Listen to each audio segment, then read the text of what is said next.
간밤에 새로 들어온 소식과 사람들의 관심을 끈 뉴스를 전해드리는 뉴스 열어보기 시간입니다. 먼저 머니투데이입니다.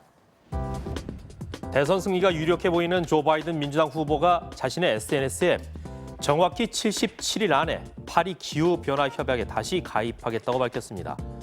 지구의 평균 온도가 상승하지 않도록 노력하는 파리 협약을 음모론으로 치부하고 탈퇴해버린 트럼프 정부의 과오를 되돌려 놓겠다는 의미인데요.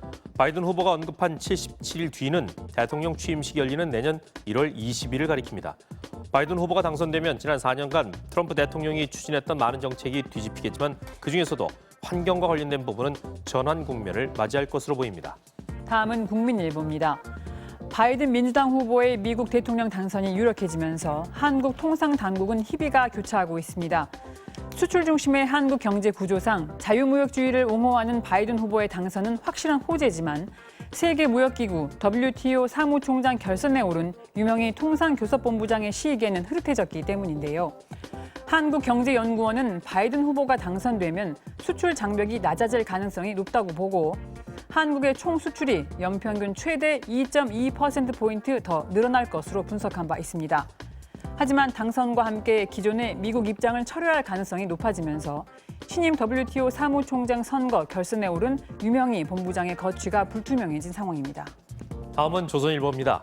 바이든 민주당 후보가 역대 미국 대통령 선거에서 가장 많은 표를 받은 후보로 기록되었습니다. 현지 시간 5일 오전 기준 바이든 후보는 약 7천만 표를 얻었는데 후보자가 7천만 표를 넘게 받은 건 미국 역사상 처음 있는 일이라고 합니다. 뿐만 아니라 미국 CNN은 바이든 후보가 미국 역사상 처음으로 선거운동을 통해 10억 달러를 모금한 후보자가 될 것이라고 전했는데요. 바이든 후보가 최종 승리할 경우 같은 시각 약 6천만 표를 얻은 트럼프 대통령은 4년 전 대선에서 패한 힐러리 클린턴 민주당 후보를 누르고 최다 득표 낙선자로 기록될 전망이라고 합니다. 한국일보 살펴봅니다.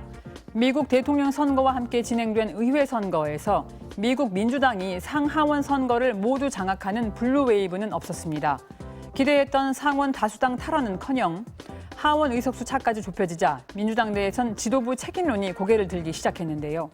뉴욕타임즈 집계에 따르면 하원 의석 중 민주당과 공화당은 각각 205석, 190석을 차지했지만 민주당은 현재까지 2석을 뒤집고 8석을 잃어서 결과적으로 6명의 현직 의원이 자리를 빼앗긴 셈이 됐습니다.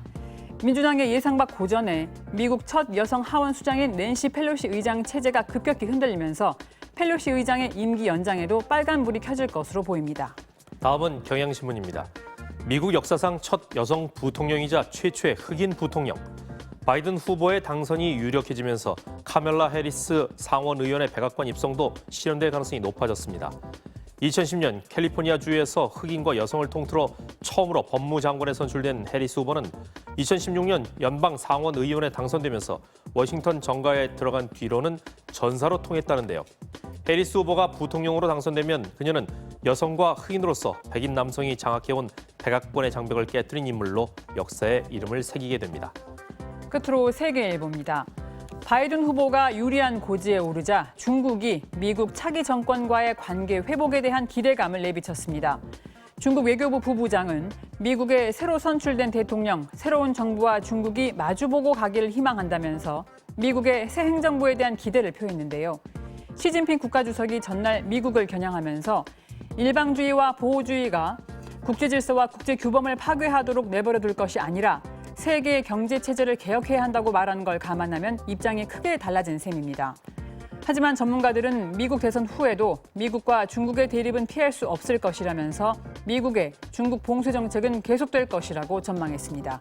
지금까지 뉴스 열어보기였습니다.